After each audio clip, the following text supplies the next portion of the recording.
बिस्मिल्लाहिर्रहमानिर्रहीम। अस्सलामुअलैकुम। Class 10 13.1 unit का नाम है बायोकेमिस्ट्री। जो मेरे चैनल स्टडी टॉपर्स पे नए हैं वो मेरे चैनल को सब्सक्राइब कर लें और बेल को भी प्रेस कर दें।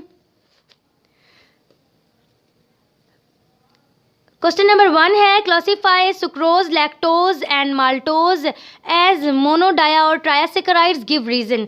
आपने क्लासीफाई करना है सुक्रोज को, लैक्टोज को और माल्टोज को कि वो मोनोसेकेराइड्स हैं, डायासेकेराइड्स हैं या ट्राइसैकेराइड्स हैं, और आपने साथ वजह भी बयान करनी है कि वजह भी बतानी है कि किस वजह से ये हैं। जिस तरतीब में इन्होंने आपसे पूछा है इसी तरतीब से आपने इन्हें आंसर देना है। तो यहाँ पे मैंने आप सोल्व किया है। वैसे तो ये ऐसे ही बताया जा सकता था लेकिन आपकी आसानी के लिए मैंने यहाँ सोल्व कर दिए हैं।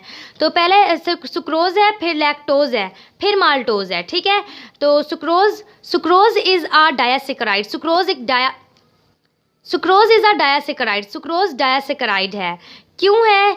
क्योंकि जब बिकॉज व्हेन वही हाइड्रोलाइसिस सुक्रोज, जब हम हाइड्रोलाइसिस करते हैं सुक्रोज की, यानी वो पानी के अंदर डिजोल्व करते हैं, ड्यूरिंग हाइड्रोलाइसिस के दौरान sucrose give two monomers, sucrose two monomers देता है, i.e. यानी कौन से उनके नाम लिखे हुए हैं, ग्लूकोज एंड फ्रैक्टोज, ग्लूकोज भी और फ्रैक्टोज भी।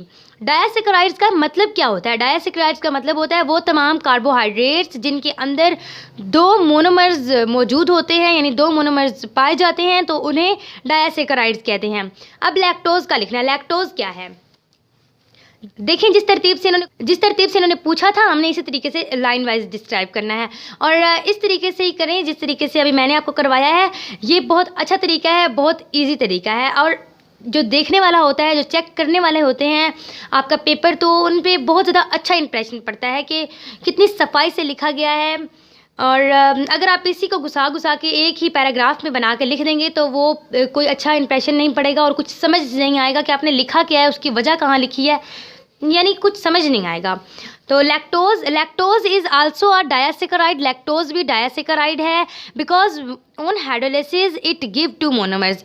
क्योंकि हाइड्रोलाइसिस के दौरान जब हम उसे पानी में डिज़ोल्व कर लेते हैं, हाइड्रोलाइसिस का मतलब है कि पानी के अंदर डिज़ोल्व करना लैक्टोज। इधर लैक्टोज लिखा है इसलिए मैंने लैक्टोज का नाम लिया। इट गिव्स टू मोनोमर्स, वो भी टू मोनोमर्स देता है। मैंने अभी आपको बताया था डायासेकेराइड्स का क्या मतलब है, जिसके अंदर दो मोनोमर्स होते हैं, टू मोनोमर्स। तो फिर इधर भी टू मोनोमर्स हैं, तो रीज़न तो आपको खुद ही पता चल जाएगी, क्योंकि डायासेकेराइड है तो फिर ये टू मोनोमर्स देगा, यानी प्रोवाइड करेगा। इधर कंटेन भी लिख सकते हैं, it contains two monomers, i.e. यानी कि ग्लूकोज एंड गलैक्टोज, ठीक है, ग्लूकोज और गलैक्टोज देते हैं। Third one is maltose. Maltose क्या है? इट इज़ आ डायासेकेराइड्स। ये भी डायासेकेराइड है बिकॉज ऑन हाइड्रोलाइसिस के दौरान, हाइड्रोलाइसिस में इट गिव्स टू मोनोमर्स, वो दो मोनोमर्स देता है, जैसा कि ग्लूकोज एंड ग्लूकोज, जो दोनों जो मोनोमर्स हैं वो ग्लूकोज ही होते हैं। नेक्स्ट क्वेश्चन की तरफ चलते हैं। बुक से बता चलें, बुक से ही कर। Is galactose a monosaccharide? क्या गलैक्टोज मोनोसेकेराइड है? तो जी, अब तो बिल्कुल जो ग्लूकोज है वो मोनोसेकेराइड है। देखते हैं कैसे। Yes of course glucose is a monosaccharide. जी बिल्कुल, ग्लूकोज जो है वो मोनोसेकेराइड है।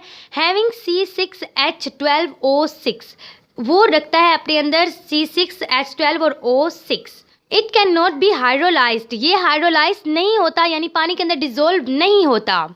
तो थर्ड करते हैं। थर्ड क्या है? Raffinose C18H12O16 hydrolysed as following. Is raffinose a disaccharide? क्या रेफिनोज डायासेकेराइड है? यहाँ हमें रिएक्शन भी शो करवाया हुआ है इन्होंने।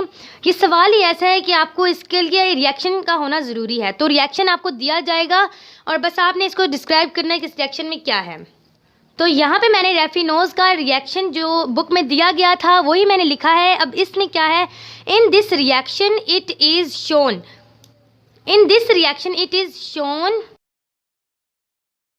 दैट ऑन हाइड्रोलाइसिस, यानी हाइड्रोलाइसिस के ऊपर रेफिनोज जनरेट 3 यूनिट्स। रेफिनोज जो है वो जनरेट करता है 3 units monomers of carbohydrates, monomers carbohydrates के। सो रेफिनोज इज कॉल्ड डायासेक्राइड। तो रेफिनोज डायासेक्राइड होता है।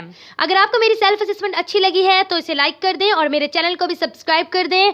अपनी दुआओं में मुझे याद रखिएगा और अपना ढेर सारा ख्याल रखिएगा। अल्लाह हाफिज़। मिलते हैं एक नई वीडियो में।